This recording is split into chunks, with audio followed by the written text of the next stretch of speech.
So we're short a person again. But it's not who you'd think. It's me. It is I. I'm not actually here. I mean, you are short, though. How very much dare you? Well, you walked into that one. I did. I don't walk into many things. Usually they go right over my head. Oh, good. Anyways, welcome to Under the Bridge. I'm Cody, aka the Scarlet Troll. And I am Greg. Yes. Unfortunately, Nick could not make it this week. But, like My Chemical Romance and the Black Parade, we carry on. We carry on. That is a reference that sadly goes a little bit over my head. Welcome to the Black Parade? Yes. You don't know the song Welcome to the Black Parade? I do not. I don't listen to MCR very much. The one that goes, when I was a young boy, my father took me into the city. Okay, that might be one of those songs where I've heard it and I just never knew what it was called. Because that does sound familiar. God. I don't listen to MCR that much. Anyway, for various reasons, it's going to be a shorter podcast this week. Yes. Let's start with the thing I'm most excited for. A brand new, another recurring segment. I'm sure it's going to be a fan favorite. You know it. You love it. It's called Makin Fun Of Morbius. So for those not in the know, Morbius has been exploding across the interwebs. For all the wrong reasons. With all kinds of memes, yes. Saying it's Morbin time, talking about how it's a masterpiece that secretly made $1 billion and Disney's paying to keep it under the radar, all that good stuff. Just, general vicious mockery of the movie at its own expense. And then Sony, geniuses that they are, turned around and took all of that ironic, memey goodness as expression of genuine, positive interest. And they decided... Let's re-release this movie in theaters for a weekend. And they did, in 1,037 theaters, only to make, per Forbes, $300,000 total. Is bad. Across the weekend. Yeah. That's about $289 per theater. So you know what's funny about that is that I didn't really become aware of the whole thing until I started browsing the Ace Combat subreddit, because that's where I first saw the memes, because people were conflating Morbius and Mobius, which is one of the player characters. Okay. And it was a thing of like, where is this coming from? And then I just kind of scoured the internet, and it was like, oh no. Oh, this can only go in one direction. Re-releasing the movie is not the direction I expected, though, if I'm being completely honest. What a bunch of morons. Yeah. They took the whole internet laughing at them and decided, oh, everybody loves this, let's do it. Everybody will turn out in droves to see Morbius, right? It's got all this internet buzz, and somewhere in the background, some poor intern is shaking his head because either his bosses aren't listening to him explain how the internet works, or he's afraid to say anything, because if he tries to say, no, sir, they're actually making a lot of fun of us, this is a bad idea, he's gonna get fired. Yes. Which is just unfortunate. I can't even believe, this boggles the mind. I am declaring this, forget the information age, we are now in the irony age, because the internet brought Morbius back to theaters just so it could die a second time, because all of the scathing mockery was completely lost on the idiots running the show. It's unfortunate that it didn't die with, sparkles and, wildfire. Right? It's just kind of a bleh. It's like, okay, we're just stupid kind of death. This is the this is the preferred alternative, because if it had actually made money, I would be livid right now. You remember how I started? Oh wait, you wouldn't remember because you weren't there. I started last week's episode with a Morbin Time reference to be funny, because this was before I heard about Sony's plans, and then I got really upset and vowed to never use Morbin Time again. And then the movie bombed, so... You know what? Now that it's safe, and now that I can rest assured that Sony probably isn't stupid enough to do this again, it's Morbin Time! It's never not Morbin Time! It's always Morbin Time! I'm Morbin, you're Morbin, she's Morbin, we're all Morbin! You get a Morb, you get a Morb, everybody gets a Morb! Mighty Morbin Power Rangers! Morb me once, shame on you, but teach a man to Morb me and I'll be Morbed for the rest of my life! You guys are so stupid! Ha! This is like the whole thing about English teachers when they mention how the more you say a word, the more it just kind of dilutes itself over time. I had to work it out of my system. No, that's completely fair. It is just one of those things where it really is genuinely strange to me that they saw all of this like talk and whatnot and thought that was people like genuinely interested in the movie. Because it's a thing of like, no, this kind of reaction, even if it's highly satirical. Well, the fact that it's highly satirical, this is nothing new. Definitely nothing in regards to like media, in regards to like movies or video games. So I just want to know how they got there. I'm telling you, it's a post Snyder Cut world. Zack Snyder's Justice League changed things because that was a movie that was chopped up because everybody hated the original vision, and rightfully so. So they chopped it up, handed it off to somebody else, and it did terribly, and then you had enough dedicated morons screaming into a void for them to release the non-existent cut, and Warner Brothers, recognizing the demand, proceeded to turn around and spend $70 million that I'm sure their new CEO is kicking himself over them getting away with before he showed up, to finish this cut, which, although I hate the very idea of it, did receive quite a bit of acclaim for at least being better than the original. So, now that there's this idea that a concentrated effort of people shouting into a void can actually accomplish something, I think Sony kind of conflated this and was like, oh, this is the same thing. Yeah, right? People were shouting about Justice League even though they hated Batman v Superman, and then they remade that, and that seemed pretty successful, so like, yeah! And they completely ignored the fact where Justice League didn't actually make them Warner Brothers any extra money by releasing the Snyder Cut. It just put them $70 million in the hole. It is kind of a thing of, with that, since you mentioned it got acclaim, it was, my brain kind of went, is it the good kind of acclaim go?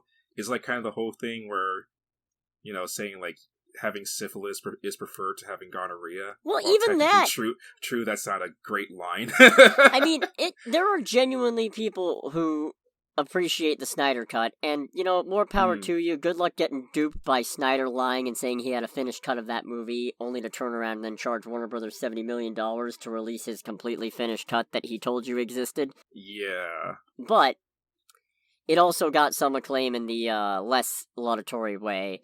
Case in point, being nominated the most cheer-worthy moment at the Oscars. How is that an Oscar? What? It was basically a thing that the Oscars set up where there was the Neo dodging bullets in the Matrix, there was the Avengers assembling an Endgame, there was the 3 Spider-Men in No Way Home. It was basically like, vote for whichever moment you think is the best. And unsurprisingly, a bunch of Snyder bots rigged the Twitter poll so that Flash entering the Speed Force won. The fact that even made it on the ballot is just... That is actually disappointing, yeah. Right? Even more so now. Congrats! Your big Zack Snyder Justice League cheerworthy moment at the Oscars goes to Ezra Miller! Oh! Yeah, sorry about that little display of violence at the Oscars. That's not what we're about. Now give it up for Ezra Miller! Oh! I'm gonna keep riding this horse until I die, I swear. There's an Ezra Miller Will Smith joke somewhere in here, but I can't think of it right There's now. a comparison to be made. If only I could. If only I just... it's on the tip of my tongue. No thematic connection here. Nope. Nothing in common at all. But yeah, no, anyways, I think my point's been made and I've spent enough time kicking both Morbius and Justice League while they're down. Let's go on to other DC news. Alrighty. We got an update from the Batgirl creators regarding the movie. Okay. The directors have confirmed they don't even know the release date. What? They were, specifically, I believe the conversation was about whether the Flash getting pushed back was going to affect their movie, since they have the connecting theme of Michael Keaton's Batman, so it was presumed that the Flash movie, being a sort of multidimensional Flashpoint time travel movie, would bring Michael Keaton's Batman into the main DC universe to show up again in Batgirl. Right. Their response: we don't know when Batgirl is coming out. No one told us nothing about tweaks, just to carry on. Is that one of those things where that can either be a good thing or a bad thing, depending on how you look at it? This movie was, as far as I know, supposed to arrive late this year. Oh. At Okay, least so that was the rumblings. That's what everything Hmm. seemed to point to. So, if they don't know, that's... Oh, man. I hope this movie doesn't get canned. I mean, if anything, it sounds like it has recently entered potentially development hell, which would also be unfortunate. Because we know that the CEO wants to cut a bunch of expensive HBO Max movies, potentially. But I mean, this movie is made for the most part. It's basically Hmm. done. I'd like to think that instead of pulling it, maybe Zaslav will put it in theaters so it can recoup some money instead of, being a probably $60 million movie that ends up just not bringing anybody to HBO Max, because why would it? That's not how these things work. No. Was this one of the movies that was made before they did the HBO, budget cutoff? Yeah. Oh, that's But unfortunate. it's farther, it and Blue Beetle were farther along than Wonder Twins, which is why I think it's not, I don't think it's getting cut, but you never know, weirder things have happened. Blue Beetle already got moved to theaters, because that was supposed to be HBO Max as well. But, Oh, really? yeah. Oh, okay. I think what happened was they realized how insanely expensive it was going to be to animate the CGI in that suit and make it look good, and that it was stupid to put that on HBO Max, but also realized that, no, we can't just axe the movie with the first Latino superhero in the DC universe after we, advertised that and made a big deal out of it, because people will understandably be very upset. Yeah, there would be definitely reason to. Yeah, so I think that's what happened with Blue Beetle, but we'll see what happens with Batgirl, I suppose. Well, I hope it comes out. Like I said, I just hope it doesn't enter development hell. Yeah, I mean, they got Brendan Fraser as Firefly, come on. Yeah. I want to see that. Speaking of things I want to see, we got a very minor Deadpool 3 update. Okay. And it's just the writers saying that Marvel has actually been very supportive with regard to the R-rated content. Good. Yes. Good. I'm still very curious to see how that ties into the MCU, but that's definitely a good sign. Yeah, the exact quote was, they've been very supportive with regard to that. Now, when it comes to a particular joke, if we cross a line, maybe we'll hear at some point. Maybe not that joke, but I think they've been incredibly supportive of what we're doing, because obviously we were doing it separate from them for a long time. 5 years, but whatever. And I think they've seen the success, and they've had their own even greater success. So hopefully it'll be a marriage made in heaven. But we've definitely got their support, and that's a great thing to feel. Which is really good. Yeah. And I hope they can use this to springboard the idea of some more R-rated MCU content, because I'm not saying Blade needs to be R-rated, but I am saying maybe it could benefit. Yeah. I feel like Blade and Deadpool are... I mean, there's probably more, potential pulls from the comics. R-rated Moon Knight? I can't comment on that. I still haven't watched the show. R-rated... You still haven't seen it? No! We're fixing this! I'm busy! We're fixing it! That's ridiculous! It's a good show! I know it's a good show, I just haven't had a chance to sit down and watch it. Yeah, we're fixing that! My god, I can't even. I hope we get Deadpool 3 actual news soon, though, because... Yeah. Oh, man. That movie's been in the works for, 3 years, 4 years at this point? Something like that. Yeah. It was definitely in the works before the merger happened, and then they were quick to say, no, it's still happening when this happened. Presumably it's just a thing of they're not in a super huge hurry because they've got a bunch of other stuff in the works, and maybe it'll get bumped up now that Fantastic Four might have to push back. We'll see. I'm very curious to see if there's kind of a free guy moment in that movie where there's very clearly a point where the Fox production ends and the Disney Marvel production takes over. The last actual little bit of news that I got, because there's been things going on, like Netflix having their geeked out, whatever it is, but I'm not paying attention to everything that comes out on Netflix because... So, last bit of news that I've got before we get into the gaming side of things is we have a release date for I Am Groot. Okay. And that is that the series of animated shorts is going to premiere on August 10th, right before She-Hulk. I don't know if we're getting all the shorts at once, or if they're going to release it weekly as well, but we'll see. We also got that sick poster I showed you. Maybe I'll put it up now. It's a very cute poster. I like it a lot. Yes. James Gunn also said it may not be... He said something to the effect of, it's not necessarily going to be important. Which some people have taken to mean it's not canon, but I think just means it's not important, because it's Baby Groot set between Guardians 2 and Infinity War, so...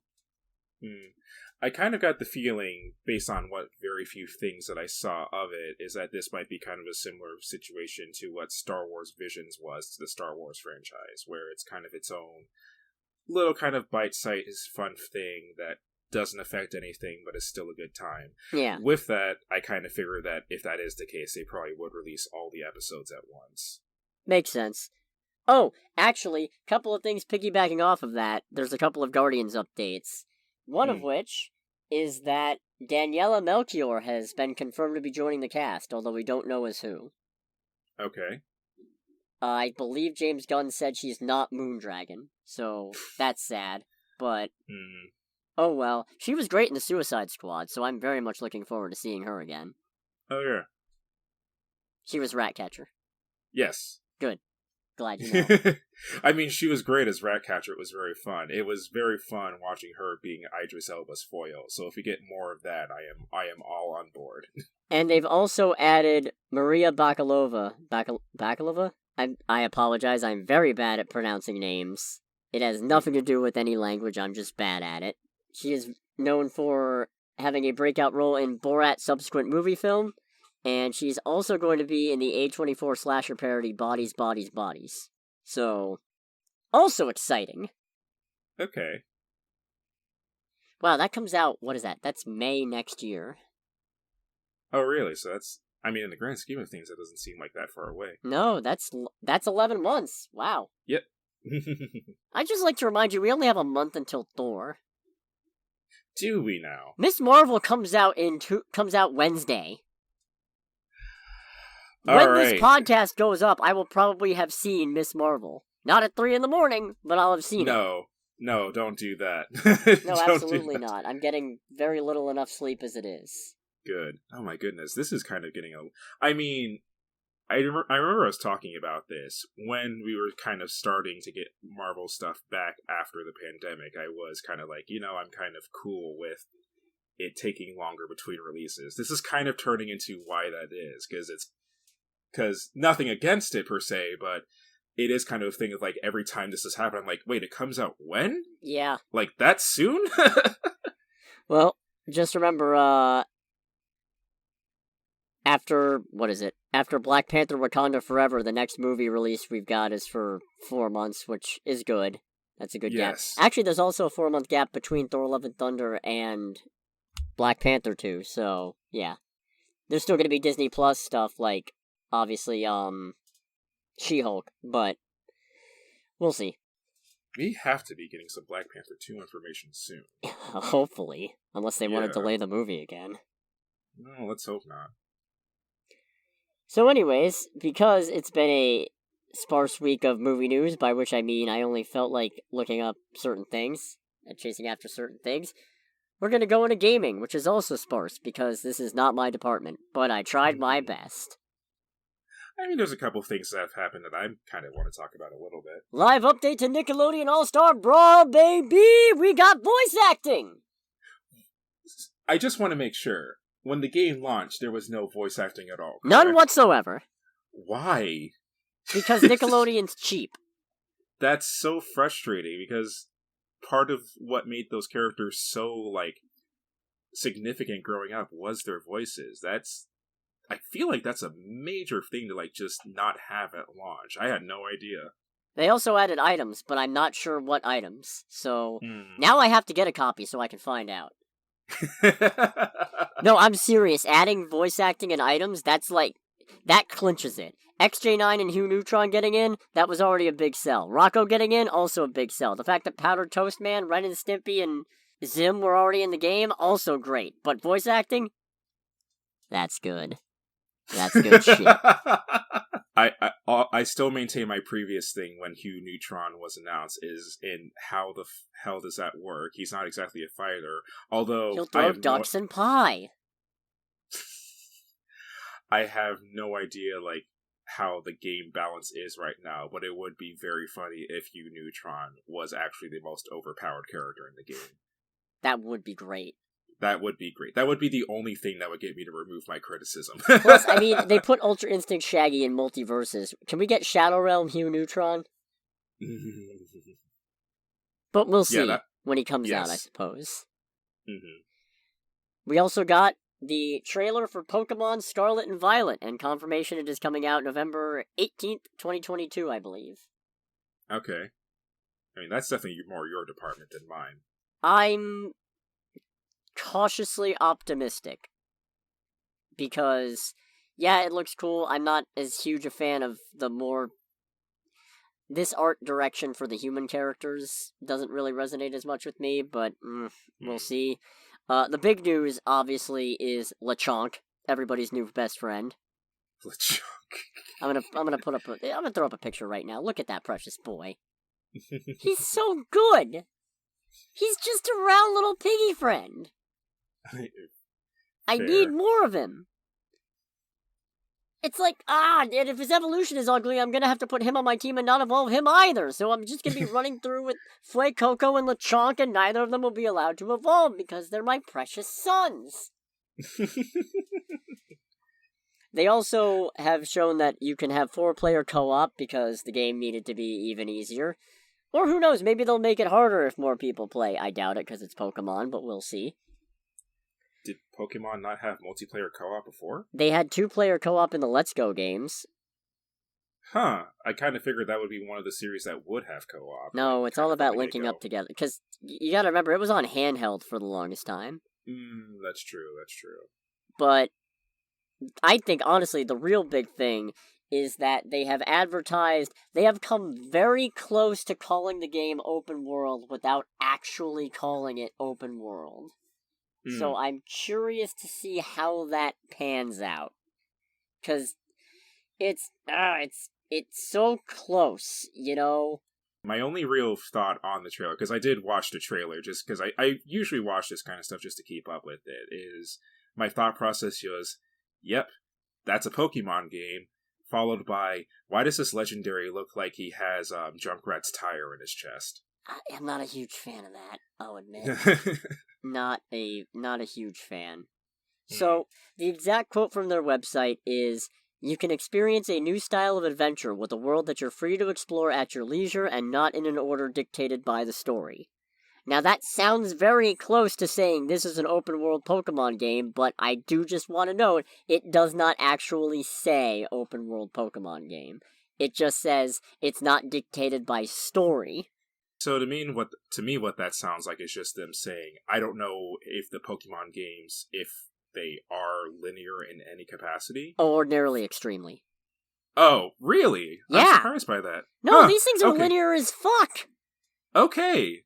You have to get all the gym badges in a certain order. Pokemon usually level scale. Oh. The wild area took some steps past that, but because you can explore the whole wild area as soon as you gain access to it, which is before you even go to the first gym, but you can't catch most of the Pokemon in it because they're all higher level than you, and there's a cap on what level Pokemon you're allowed to catch.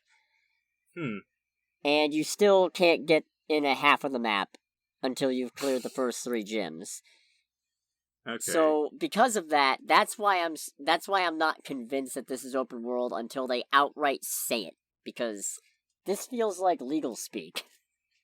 To me, it doesn't sound like that it's gonna... I mean, honestly, for me, it doesn't sound like they're even hinting at it being open world. It just more so sounds like to me that they're saying the game is, if nothing else, not going to be as linear as previous games. It sounds like they're saying the game isn't completely linear, which No, see, because they're saying you can explore the world in an order, not in an order dictated by the story, which says that at the very least your progression through whatever the equivalent of gyms are probably doesn't factor in, or maybe it does, because that's technically not the story, or it doesn't have to be. So they could always lock your ability to explore behind something else that isn't the story.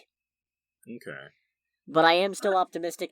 It's frustrating because Violet has the better legendary, because at least the legendary and Violet version doesn't look like it has a tire in its throat.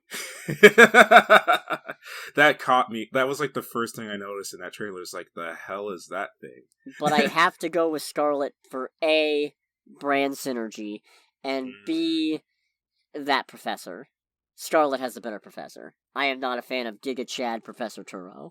As I say, Scarlet has the cave woman professor, right? Yes. At least that's what I've seen the internet refer to her as. Yep. Oh, we also got our first look at Sonic Frontiers. So, I've been hearing that there's been some backlash to that, which was weird, because when it was first shown, I initially thought that everyone was, like, all on board for it. Let me tell you about the Sonic cycle, Greg. The Sonic cycle goes like this. Okay. Sega announces a thing. Okay. People are tentatively excited about a thing. Okay. Bearing in mind that we have no information beyond a thing is coming, sometimes it's accompanied with a CGI trailer or some other thing that makes it look like a very promising new entry. We get closer to the release date of the thing. Sega shows us gameplay. Gameplay looks janky. Oh, I'm sure it's fine. They've got time to finish it. Game comes out. Game is not radically improved. People are disappointed. Rinse and repeat. Oh, really? Yeah, because Sonic Frontiers, I don't know if you've seen any of the actual gameplay trailers for it, but it does not look especially impressive for a game that is supposed to come out this year. It looks like an alpha build. Oh, okay, yeah. Yo, you're watching it now? No, but the fact... I remember watching the trailer. I didn't catch that it was supposed to come out this year, but from the bits I remember, it's like, oh, okay, that makes a lot more sense. Yeah, it's just Sonic running around a big, empty world solving puzzles, which cool, but that's not really necessarily Sonic. And all I can do is I look at this big sprawling place full of cliffs and towers and stuff to climb, and I just think, you know what would be great here? Knuckles. You know what would be really great? If I could play as somebody other than Sonic. Maybe even Tails. Or Rouge. What do I know? Just, this is a big, empty whole lot of nothing. And maybe there'll be something, but you can't trust that Sega's going to do that because they keep not doing it. Sonic 06 did not drastically improve from what they showed us. We also know Sega does not delay games. I mean, Sonic games.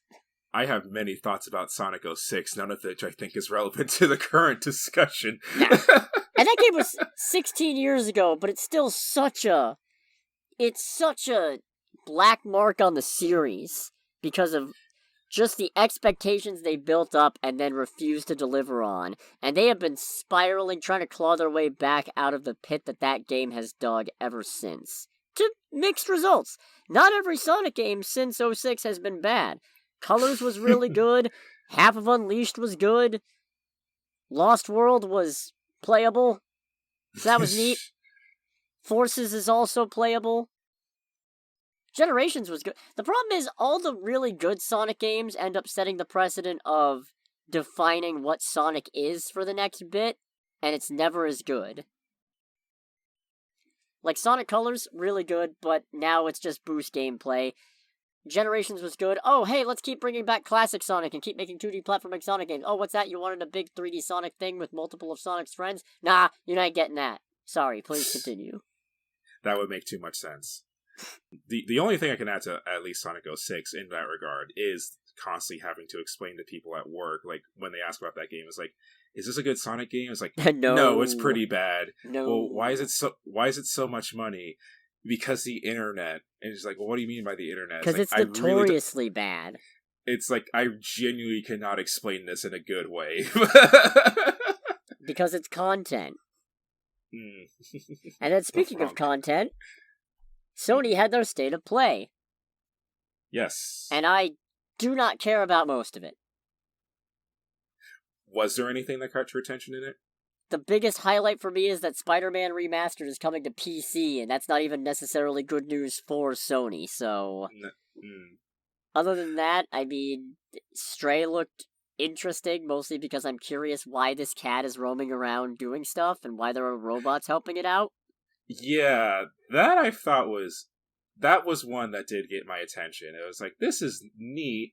It raises a lot of questions, such as... My first thought when I saw that trailer was like, okay, so what happens when the cat dies, like if you fall off like a big ledge, like how are they going to get around that? Because I don't think people. Ugh. Nope, this is not a Hideo Kojima game. Oh, I don't know God. why I thought it would be, but something about it, you know? It would be up his alley. It's the phrase "Death Stranding" popped into mind. Where it's Death Stranding, but you're a cat.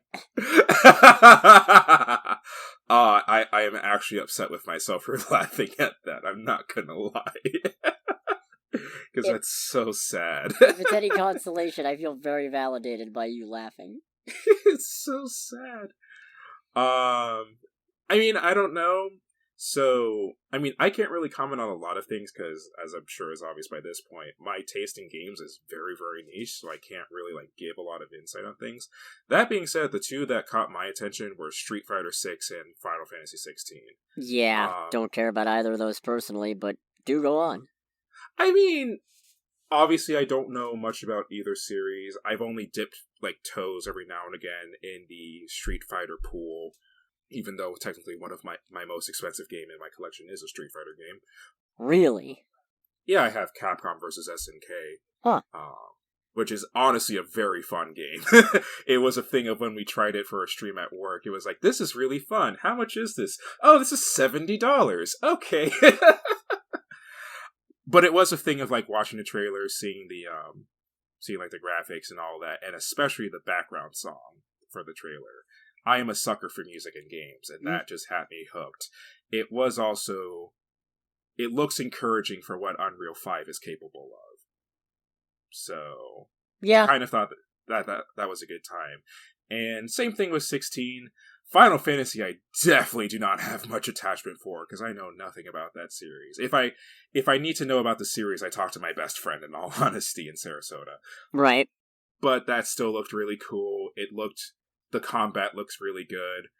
Again, same thing, the music was banging. Well, at least the song for the first half was banging. The song in the second half I was okay, but it didn't grab me as much. I don't really have much to add, other than it looked cool and it looked interesting, so... Fair. That's definitely going to be one of those where I keep tabs on it, but probably won't get it right away, because Final Fantasy, like I said, isn't really my thing. And it's ScreenX. Yeah. Right? Yeah. Yeah. It's much less enthusiastic now. Yeah, it's a shame, just because Square Enix has always been one of those studios where, since I've never like delved into their games that much, I can't say I'm like a fan of them, but I always had respect for all the accolades and all the things they've been able to accomplish. And then with recent events, it's just kind of like, really, guys? Took all that goodwill and just flushed it. Yeah, it's like, this is the rabbit hole you're going to jump down into. It's like, that's a bit... Even as a non-fan, that's kind of disappointing. Yeah, I feel that. There were two other smaller things that I thought looked cool, one of which was Roller Dome. Oh, yeah! That's the one where it's like roller skates with guns, right? Yeah, I think Nick brought that one up during I think it got brought up during another episode. Because I remember Roller Derby game. Mm-hmm. So, that one looks interesting, although I'm curious, since it's roller derby with guns, how's the difficulty gonna scale in this? Because I feel like it's either you kill everybody really quick, or you get styled on. Yeah. I imagine styled on is probably the preferred method. No, I mean, you're going to get styled on. Oh, okay. Because the thing about rollerblading with guns is it feels like it's the kind of thing where either you're going to take all the enemies out really quick, or the enemies are going to just shoot you dead, because that is how guns work. I will be completely honest, that trailer very much awakened the caveman part of my brain, because it was a thing of, like, I was just watching it, and it's like, okay, they're roller skating. Oh, they have guns? This looks awesome! This is stylish and violent! Yeah, it's like, it's a thing of, like, I had no interest in the game up until people started stylishly shooting at each other while catching big air. It's like, alright, I'm on board. This is like some... unga-bungaing everywhere! Yeah, this is some, like, lowest common denominator shit, but I am all on board. And then Eternites also caught my attention, just because that's apocalyptic action dating game. is just weird enough where that's pretty far up my alley.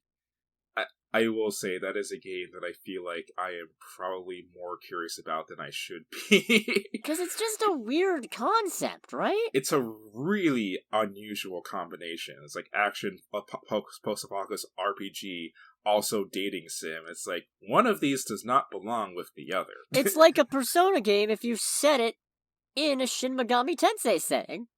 But I don't know. We'll find out. Yeah, that one is going to be one that I'm curious to hear more about, but it was kind of a thing of like watching when it switched from action RPG in the trailer to dating sim scenes. I was like, wait, what? What is going on? This isn't right. But yeah, that was pretty much it for me, because all the other stuff are either franchises I'm not really attached to, or the concept didn't necessarily grab me, or it doesn't matter because I don't have a PS5 and I'm not entirely sure I'm going to get one. Yeah. I mean, I don't personally have anything to add. Just because it's like, for at least the stuff that I follow, it's been pretty slow. Right. The only thing that I could talk about isn't really like something worth talking about, apparently. But I've mentioned it at least anyway. Apparently there's a company in I think, like, in Taiwan or Japan, I don't know, who's going to put out a vinyl version of the Ace Combat Zero soundtrack. And I, at some point, need to pre-order that. All right. Because of all the Ace Combat games, Zero is definitely my favorite soundtrack. And it's like, oh, this is vinyl? Yeah, I can definitely waste a whole bunch of money on my vinyl collection. Let's go. Cool. Yeah. I mean, other than that, and like the Top Gun Ace Combat DLC, which I haven't actually played with yet. It's been kind of a slow week at least on the things that I cover. Yeah, makes sense. So I guess that covers most of the news, at least most of the news that I've noticed and remembered and care about. So, trailer time? Trailer time. Trailer time. Gotham Knights looks like shit. Okay, so... Alright, so, I haven't actually seen that. You could have told me you hadn't watched the trailers. Yeah, or at least that was one... I think that was the one I didn't watch. I did watch the menu one. Well, okay. But first, Gotham Knights. I am curious about your thoughts on Gotham Knights. So, this show immediately loses points. So many points. Because the main character is made up for the show. What? Turner Hayes is a show original character who is Batman's adopted son. Okay, I do remember you ranting about this. It's so baffling. There's another Hayes character in, I think, Young Justice, but he's a villain named Harm, and also his name is William or something. But as far as I can tell, Turner Hayes, no comic counterpart, and that's even more frustrating that they came up with this original character to be Batman's kid. Batman has enough children! Batman has plenty of damaged children. He does not need more! Pick one, make the show about them! Yes. You've got Dick Grayson, you've got Tim Drake, Jason Todd, David Wayne, Duke Thomas. You could go Luke Fox if you wanted. There's Stephanie Brown, there's Carrie Kelly, who I think the two of them are in this show. There's Harper Row, who's also in there, I think. It's kind of hard to tell because almost none of them have costumes. So, it's... The best comparison I've seen is this doesn't even look like the regular CW Arrowverse stuff. This looks Smallville. I thought we were past this shit. Is it a CW show? Yes, it's CW, which is part of why I'm so comfortable shitting on it. Fair. The only interesting part about it was Duella Dent, who I'm not super familiar with her character, but she seems good. Like, they're sitting in their police transport, she's fiddling with her handcuffs, and like, what are you doing? I'm trying to get these handcuffs off. Cullen and Harper got theirs off with no problem, and it turns out it was just a distraction. She was very obviously fiddling with the things as a distraction so they could get their cuffs off, so that's neat. So, okay. Since you didn't see the trailer, the whole premise of Gotham Knights, I suppose, is that Batman is dead. Oh, joy. And our entire party of main characters is suspected of having killed them, including completely new character Turner Hayes, who is suspected to have murdered him for his money. So is this Clue Batman edition? Because that's what it sounds like. I don't know. What I do know is it looks dumb, and I hate it, and I cannot get over the fact that the main character is not from the comics. The Batman saturation is enough as it is. You don't need to make up characters to oversaturate. You already did that in Batwoman. Yeah, I mean, for me, what gets me is the fact that the original character is an adopted child of Batman. And it's like, I don't have a problem with an original character per se, but you at least gotta give him a better background than that. Why don't you just use Tim Drake? Yeah. Is it because Titans? Who gives a shit? Multiverse, baby! The whole point of a multiverse, of a bunch of disparate live-action things that occupy the same grander cosmos, is that you could use multiple versions of the same character and you don't have to worry about what somebody else is doing with them. But DC, historically, has taken the most ass-backwards approach where, oh no, these things aren't connected, but we can only have one of any given character running around at a time. So, if you're already doing something with Batman in this show, whoops, this other show can't have him, no matter how natural sense it would make for him to show up. God, I hate it! That's the whole reason why Batman and most of the Aquaman supporting cast weren't in Justice League Unlimited at the end. Oh, really? Yeah! Nightwing and all of them and most of Batman's villains weren't allowed to appear in Justice League in the back half anymore because the Batman show was going on, and the Aquaman characters couldn't show up because they were trying to spin off, I think it was the Smallville spin-off that never took off. So... yeah, it's baffling, and it still doesn't feel like they've learned, since they're going and making people like Turner Hayes to be the main character and be Batman's super special son. Just do Damian. I'd take Damian. I hate Damian. Yeah, I feel like Damian Wayne, if any of them, would be a better pick. I feel like if it was Damian, there's a 50-50 chance he did murder Batman, though. Yeah, because at least as far as I remember, Damian is by far and away the nuttiest out of all of them. You know what, actually, though, that could be the hook! Even the audience isn't sure if he killed him or not. Shoot, I could write for the CW. But would you, though? No, of course not. I'm not sure I'd write for anybody. So that's Gotham Knights. That is Gotham Knights. I'm not looking forward to it and probably won't watch it. Maybe I'll watch an episode. We'll see. Yeah, at least enough to give it a shot. We also got the first teaser trailer for the live-action Pinocchio remake coming to Disney+. And it looks like the movie. I feel like Pinocchio is the first of the live-action remakes that has actually made me go, but why though? Even it wasn't Lady and the Tramp? No. It wasn't The Lion King? Well, no, it probably doesn't help that of all the classic Disney movies that I watched as a kid, Pinocchio was the one that I had the least attachment to. Photorealistic CGI Lion King didn't have you scratching your head going, what's the point? Oh no, that had me scratching my head. It was just kind of more so a thing of like, okay, that's a decision. Fair, no, I guess.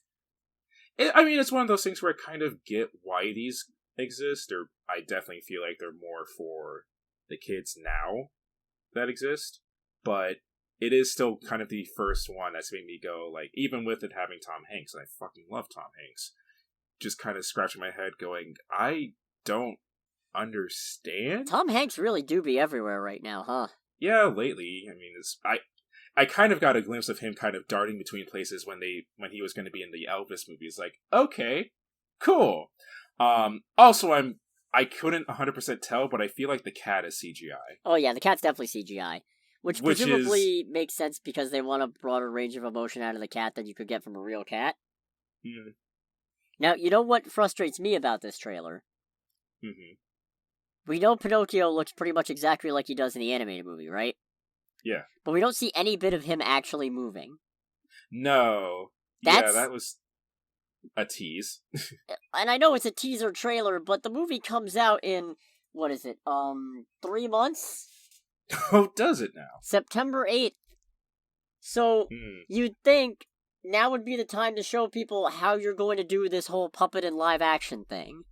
Yeah. Because that typically tends to be the thing that sours people on live-action Pinocchios.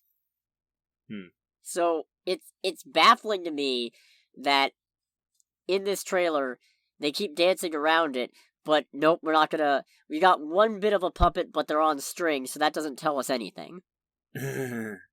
Also, Jiminy Cricket's weirdly textured. Yeah, he looked strange. He actually like looked like a puppet. Yeah, More that's a good point. Yeah. Huh. I mean, that's all I had to like say about it. It was kind of a thing of my main reaction at the end was, okay, but why? Yeah. Same. So I guess we're good to move on to Fruits Basket Prelude. So I'm not gonna lie, my monkey brain at the scene where the girl is like has the chair and is like swinging it, my brain just went murder. World Star coming in with a chair. Watch out! Watch out! Watch out! It probably doesn't help that other with the small bits that I've seen like at a mutual friend's house, I no idea what's supposed to be going on because I have not watched a second or at least a full episode of Fruits Basket. It's so as I understand it, mm-hmm. the connecting thread to Fruits Basket is that this is the main girl's mom, who was also involved with that family somehow. Oh, okay. I don't know many more details than that, but I suppose this is the... Maybe finding out how it connects is supposed to be the point. Maybe we don't actually know any less than we're led to believe we do, but I doubt it. We're probably woefully behind. Oh yeah. No, I it looks cool. I have no idea what's going on, and it's definitely not helped because with Fruits Basket has actually been on my list of shows that I need to watch at some point. Looks cute though. Yeah. No, it looks cute, looks interesting. But I just have no idea what's going on, so I don't have any strong opinions one way or another. Yeah, this is supposed to be coming out at the end of this month in North America for a few days, and I'm probably not going to get to see it because I never do with these anime films. Oh, is this a theater release? Yeah. Oh, okay, because I saw it on Crunchyroll's YouTube page, so I figured it was going to be released digitally through there. Oh no, it's also getting a theatrical release on the 25th, the 28th, and the 29th, I think. Oh, okay. Yeah. Not that I'm going to get to see it. But oh well. Oh well. You know what does not look wholesome and instead looks terrifying? The Sandman. Yeah, that was strange. So I still haven't finished the original Neil Gaiman comic run, but the bits that I have read, I love. This is probably one of my favorite comic series, especially in terms of visuals. Everything about it is just nutty and weird and just strange and ethereal, and they really seem to have captured that, and I look forward to this getting canceled in one season. Because it's Netflix. I figure it's just because it'd be, like, violent or something. No, it's gonna get canceled in one season because it's Netflix and probably very expensive. So that's sad. That's a bit sad. It looks cool. I have nothing to work off of it, honestly, because I never read the comics, but it does look cool. So the starting premise is that the main character is Dream of the Endless, one of 7 personifications of various concepts that are extraordinarily powerful, but he ends up getting captured and bound for decades by some mortals who were trying to capture his sister Death instead. And when he finally gets out of his captivity and goes back to the realm of dreaming, he finds out that the whole place has fallen into disrepair, most of his tools are gone, most of his subjects have fled. Well, he gets most of the subjects back fairly easily, but there's a few that he still has to track down, so he goes to do that, learns something about mortals in the process. There were some DC crossovers fairly early in, because this was when they were trying to sell the concept, but he quickly diverged into his own thing and didn't really cross over much afterward. There was something in particular that I wanted to talk about. Oh, right. Also, a lot of the characters have been gender and or race flipped, and the usual suspects are losing their shit over it and freaking out, even though Neil Gaiman himself was like, guys, just... it doesn't matter. Was this the thing... So I remember... Because I couldn't remember if it was a DC character or not, but I remember the internet having an absolute tizzy about the character Death not being a cute goth girl, because I guess in the comics yes, she's a cute goth this girl. is that. This is that? Okay, cool. Well, even though I remember reading up on her on, like, I think it was the DC Wiki, and you didn't have to go very far to see, by the way, this is not, like, actually what they look like. This is just the form that they've chosen. Yeah. So, that was kind of a thing of, like, why are people... It's like, oh, wait, no, you know why, because cute goth girl not being cute or goth in the actual production. Neat. Oh, here's an exact quote when somebody started whining at him about it, courtesy of Neil Gaiman himself. I give all the fucks about the work. I spent 30 years successfully battling bad movies of Sandman. I give zero fucks about people who don't understand / haven't read Sandman whining about a non-binary desire or that deaf isn't white enough. Watch the show, make up your minds. Which... Good response. I love this man. That's a good response. I love this man so Just much. the way he opened the said response. It's like, all right, we know his position, like, right now. I love it. I'm definitely willing to at least give it a chance. If I'm being completely honest, it really didn't draw me in. Like I said, I thought it looked neat, but it didn't, like, necessarily, like, grab me at any point. But I'm at least open to giving it a try. Same. I might try to watch it right when it comes out, just in the hopes of saving it to get a season 2, because apparently all Netflix really cares about is who watches it when it first drops, which is just baffling to me. Yeah, just a tad. But, oh well. In other weird-looking locale news, we've got Disney's Strange World coming to theaters November 23rd. It looks cute. Yeah. And mildly disturbing, but still cute. Pulpy. It's very pulpy. Mm-hmm. And it's got Jake Gyllenhaal. Gyllenhaal? I think it's Gyllenhaal. I'm just gonna keep going off that one thing he said on that one late night show and go, Gyllenhaal. That is how I'm going to pronounce it from now on. It's Jake Gyllenhaal. Oh my goodness. I will never not pronounce it like that. Except I will frequently. But yeah, this looks interesting. Mm-hmm. I need more of a idea of what it's going to be about, aside from letting the animators take whatever drugs they want and then just create whatever pops into their weird acid visions. But yeah, it was a thing of when the main character said, it's like, I'm a farmer. I'm like, I have many questions about... It's like the whole thing of, oh, yeah, this is me. You're probably wondering how I got there. That started playing in my head when he said that, as like, which is probably what they're going for. Just, you want to draw people to the theaters to see it, but it's still one of those. I have way too many questions about this. Yeah, we'll have to see as we get closer, I suppose. Mm-hmm. Minions. The Rise of Gru. The trailer, You ever have those things when it comes to trailers or movies where it's something that draws you in and it pisses you off when the people making the thing do it? Yeah. It's the use of Beastie Boys in this trailer. Really? Yes. That's what did it. No, it really... I am a sucker for any good use of a Beastie Boys song in a trailer, and it's one of those things where, considering how batshit the Minions are, and the fact that they fly a plane in a way that actually should have killed everybody on board, to have that backed by sabotage by the Beastie Boys was like, oh, fuck you, trailer, fuck you, marketing department. You know the worst part? Mm-hmm. One of the more recent previews did that for me, using Lose Yourself by Eminem. It was a case of, this does not fit the Minions at all, but damn if I don't get pumped when there's a honestly kind of badass trailer remix of Lose Yourself. Yeah. As far as the trailer itself, it's not a surprise, but for a trailer that's supposed to be like the prequel, or at least showing the origins of Gru, there really was not a lot of Gru. No, because it's Minions. It's ultimately a Minions movie. The whole point is Gru gets kidnapped by even worse bad guys, and the Minions have to save him. Oh, okay. The peanut bit was good. The peanut bit was very funny. That did get me pretty good, honestly. It's like, alright, you get a couple points for that. And then when he lands the plane at the end, he's like, ha-ha! And then the other one pops in, no, ha-ha! No, ha-ha! That also got me. For the most part, though, I mean, that's kind of just the Minions movie for me.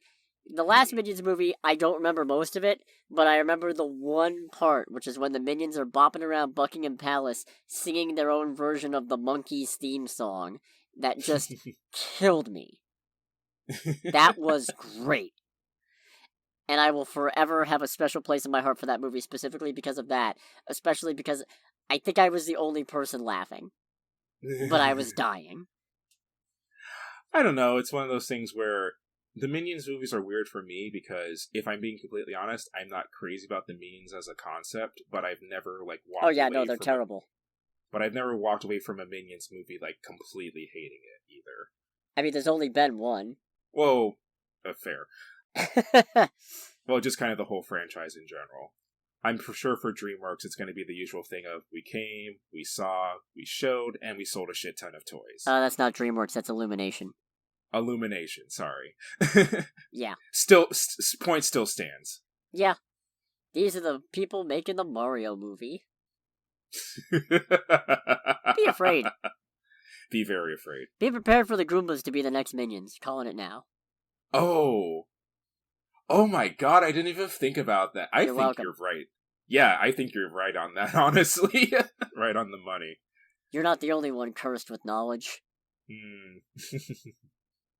So I guess the last one that we got for this week is the menu.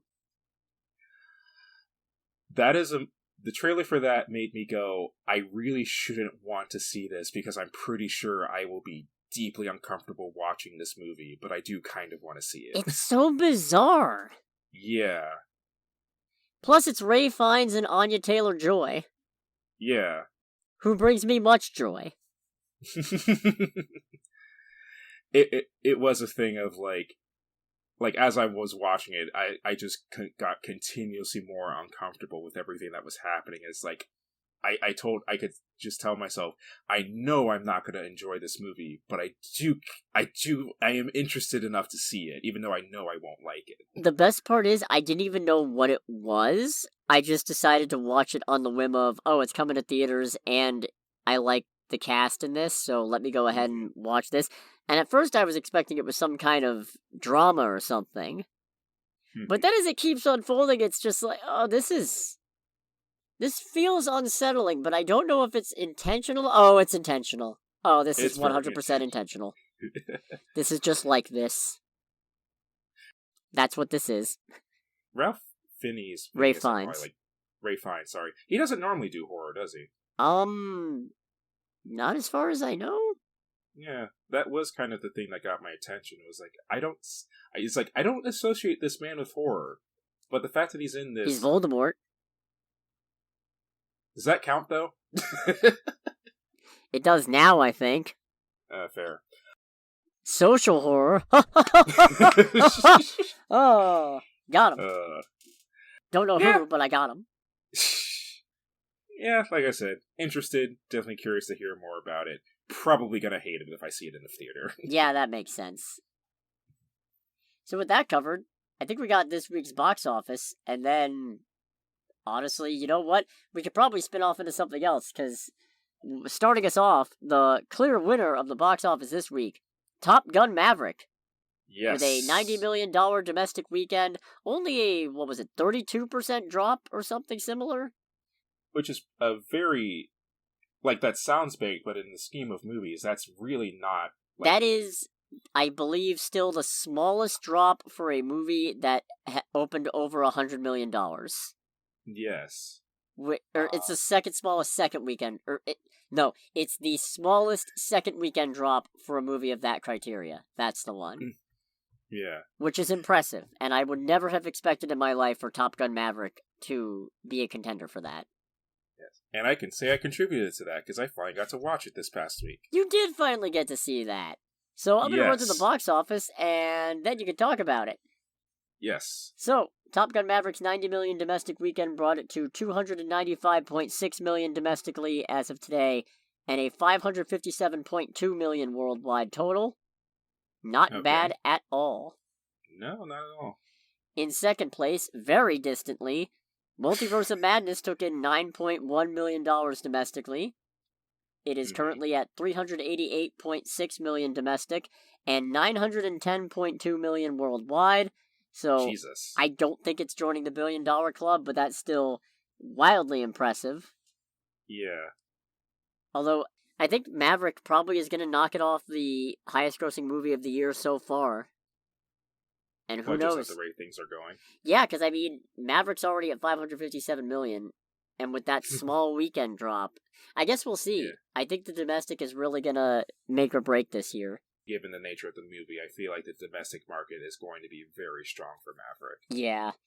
In third place, we got the Bob's Burgers movie, which took in $4.6 million domestically for a $22.4 million domestic total and $24.1 million worldwide. In some sad news, I did some looking into it, because in a previous video we were complimenting the movie for its performance. It turns out its budget is $60 million. Oh. So that $24 million worldwide box office is not actually great. Oh, no. Yeah, sad. Probably didn't deserve that. I don't know. I haven't seen it yet. I might not, because I've never seen any Bob's Burgers episodes all the way through, I don't think. Same. Seen bits and pieces. Doesn't seem bad, just not my speed. Yeah.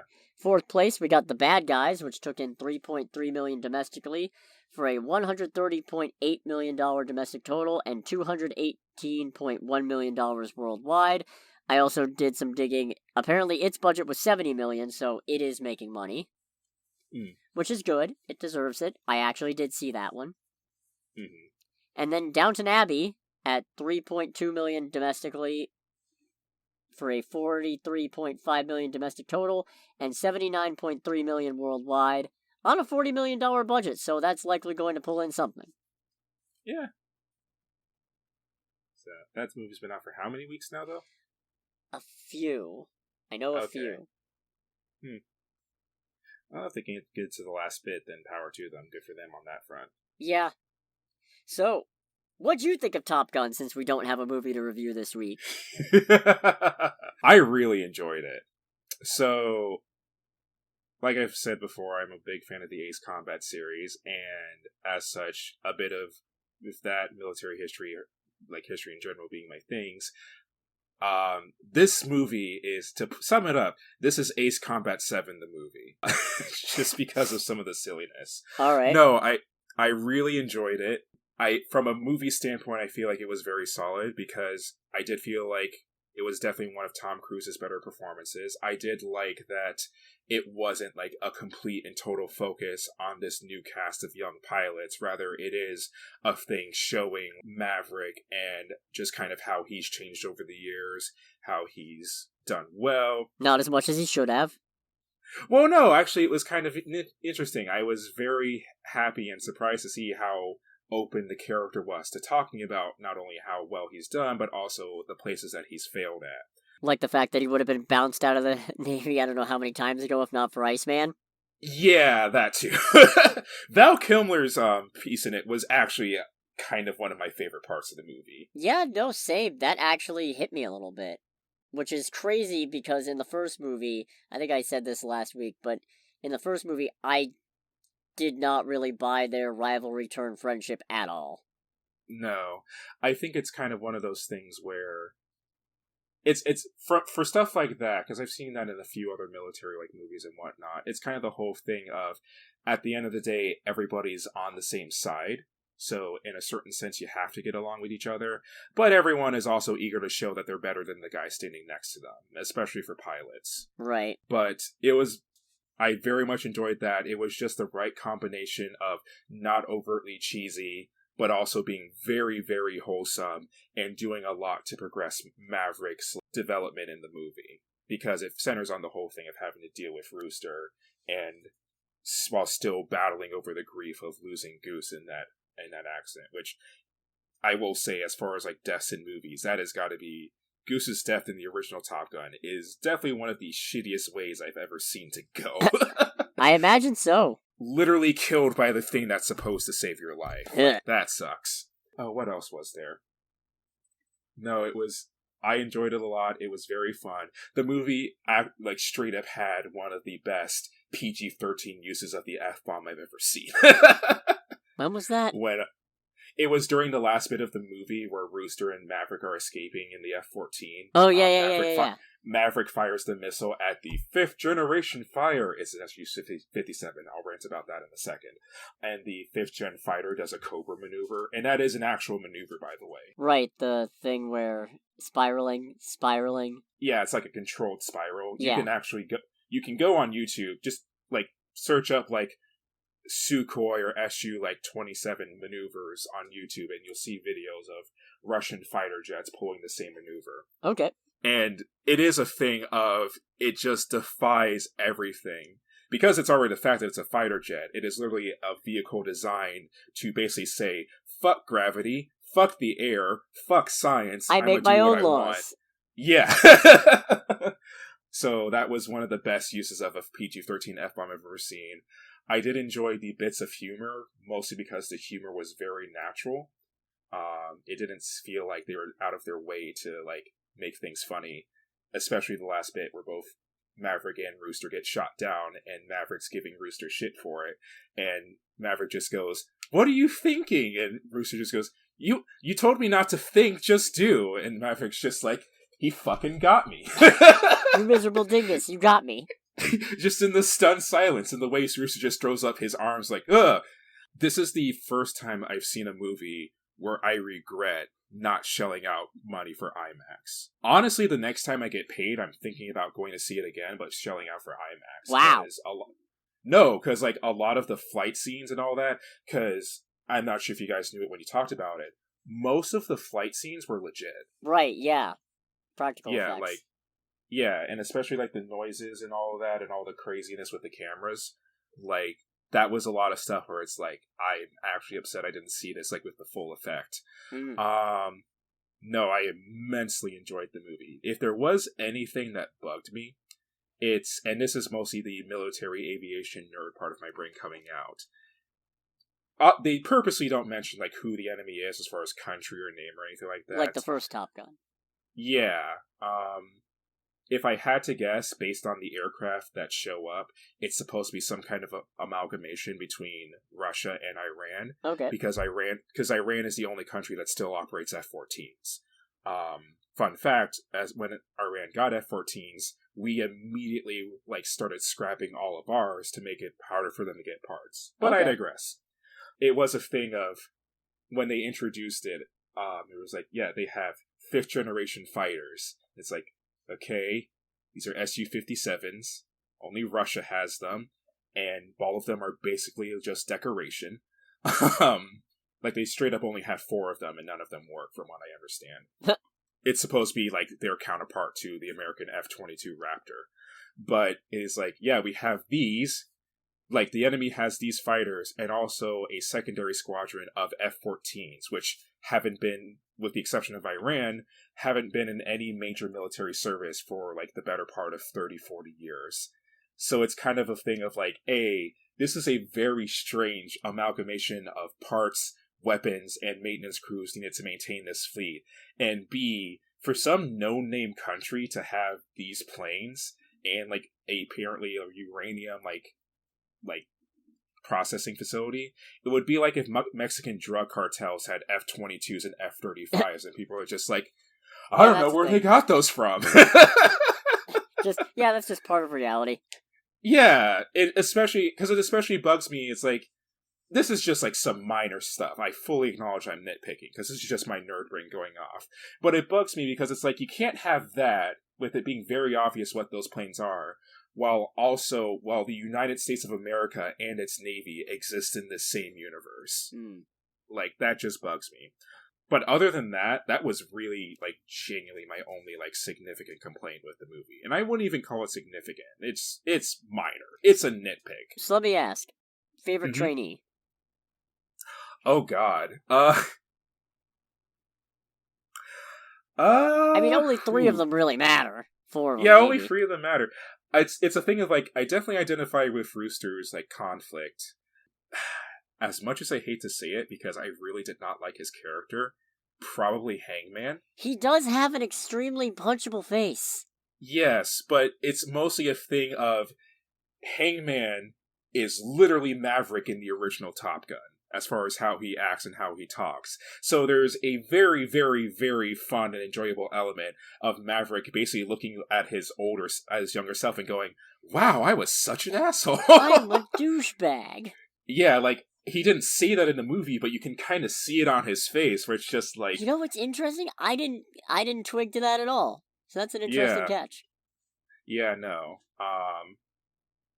I would say as far as just impact and whatnot, especially because he kind of does the whole thing of, obviously I wouldn't say that him and Rooster are friends at the end of it, but they both all ultimately recognize that they have a job to do, and they're on the same side, especially during the last bit where he's like asking his ATC, air traffic control, to let him fly to make sure that they don't get themselves killed. Right. Yeah, no. I would say he's my favorite, but most so from a movie development point. As a person, I hated his ass. Oh yeah. He's so punchable. Yeah, very, very, very His face much is so. just you just want to just sink your fist into it. I bet it's made of marshmallow. Yes.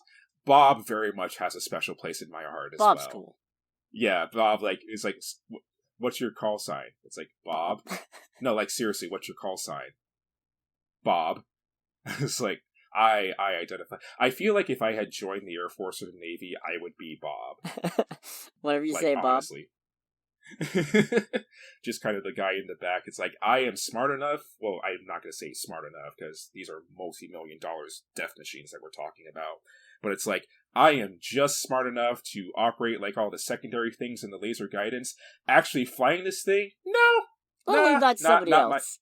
Yeah, that's up to somebody else, even though, from what I understand, the Wizzo, which is Bob's role, they are still pilots. They can, I think in the F-18, they can take over if, like, the actual pilot gets knocked out. Huh. Don't know for certain, but Bob was probably the trainee that I identified the most with, and I did get very scared during, like, the bird scene. I was like, please don't kill Bob. Like, Phoenix is also really cool, but please don't kill Bob. And then I think there were two other things I wanted your opinion on. First of which, what'd you think of the Ham droid? The Ham droid? John Hamm as Cyclone. Oh. I had no, like, particularly strong take on it one way or another. It was kind of the thing of very much there to kind of drive the point home of, yes, your reputation precedes you. We know how much of a dickbag you are, so the fact that you're here pisses me off. I don't know, I felt like he was definitely trying to be all business, but made it clear it's like, I don't like this guy. Especially in the last bit where he is like, what I should do is court-martial you and get you kicked the fuck out of the Navy. But god damn it, what you did was so cool that you would probably be the best thing to get my pilots back home alive. You're so goddamn cool! Yeah. It's even like, with it'll your probably weird cost me my water career, football team building exercises. Not as egregious as the volleyball scene from the first movie. But also much less homoerotic. Much less homoerotic, and I definitely think it served a much greater purpose in Maverick than it did in the original Top Gun. Because in the original Top Gun, that whole scene, at least from what bits I remember of it, it felt like it was there just to be there.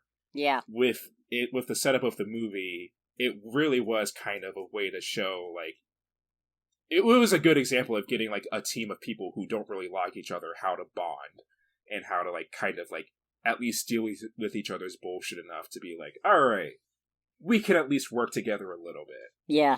I say, did you have any other questions for me about it? Yeah, what'd you think about Jennifer Connelly as not Charlie? She was fun. I enjoyed her. I enjoyed her a lot. I did very much enjoy how, in the first bit of the movie, she's just, like, the person to kind of call out Maverick's shit by getting him to, like, be like, alright, you fucked up. You're paying for everybody in this bar. It's funny, that was one of the things that one of the things that annoyed me about this movie is that starting out, it's very much Top Gun Redux. Oh, yeah. Rather than Top Gun sequel.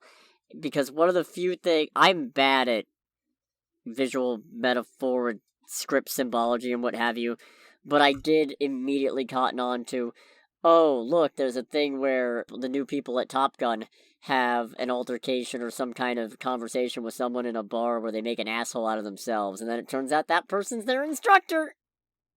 Neat. I feel like that was kind of the whole thing of, like how when you're taught like how to write in like school, how your first like bit should be the bit that draws people in so that they stick around with what you're going to show them. I feel like Makes that was sense. I feel like that was the bit between that and the intro basically being a 1-to-1 with the original Top Gun intro, except with newer fighter jets. It's like, all right, this first 20 minutes, 30 minutes or so is definitely the like make sure that the people who like love the original movie stay in their seats, and then after that it turned into, all right, now here's the actual movie. It's if The Force Awakens had only been the first act, and then they did something original. Pretty much. It was well, original, because it's yeah. I will say, because it was kind of the first thing that annoyed me with watching the original Top Gun, and I was both happy and still annoyed to see it here, was during the intro phase. And I know I talked to you about this outside the podcast, about how like it's just like kind of this quiet thing of like getting the jets ready, everyone working on the aircraft carrier. It's all serene and stuff. It's like, this is really cool. Highway to the... And I was like, I was actually enjoying that. I was enjoying that quiet. No, you gotta have Kenny Loggins, man. Yeah, it's like, Kenny Loggins is a good singer, but I was kind of enjoying the airplane porn for a second. Yeah. Yeah, I'm pleasantly surprised by how much I like this movie, even with how, especially at the start, it's very self-nostalgic. Mm-hmm. In a way that Ghostbusters Afterlife kind of was, Force Awakens kind of was, and it's probably just because I only watched Top Gun for the first time a couple days before, and was not a huge fan. I was just kind of rolling my eyes at a lot of it, going, okay, it's Top Gun, come on. Yeah. But it ended up working. I feel like they did that. I kind of agree with that, but I feel like the reason for it was just because, like, Top Gun is one of the movies that one thinks of, like, if you think of the 80s, or honestly, if you think of the Navy. Like, yeah. If I remember correctly, there was a thing that the Navy put out that basically said, yeah, after Top Gun came out, our enlistment increased by 500%. Wow. Yeah, like... That's a little depressing, but... So, and especially the thing of, it being like damn near 40 years between the movies, kind of the whole thing of like, I felt like they were trying to kind of remind the people who saw the movie, being like, yes, this is why you love this movie. Yeah, that makes sense. This is still this. So don't go away just yet. Right. So I think we might be good to wrap this up then, because it's getting a little noisy where I am. So, I think it's time to call this a time. Next week will be Jurassic World Dominion, aka please let this be the last one. Please, please, please. I'm so sick of these dinosaurs. Like, please, oh god, please let it stop, please. I don't even like the originals that much. Please, no more. Pretty much. But that's for next week. Thanks for listening, everybody. Make sure to like, comment, subscribe, give ideas for more stuff if you want to hear more stuff. Also, make sure to follow on Spoofy. Spotify. Because that also helps. Yes. Yes, fine, Greg. Spotify. I'm Cody, aka the Scarlet Troll. And I am Greg. Well, aka Bob. Greg. Bob works. And we will see you next time. Bye. Goodbye, everybody.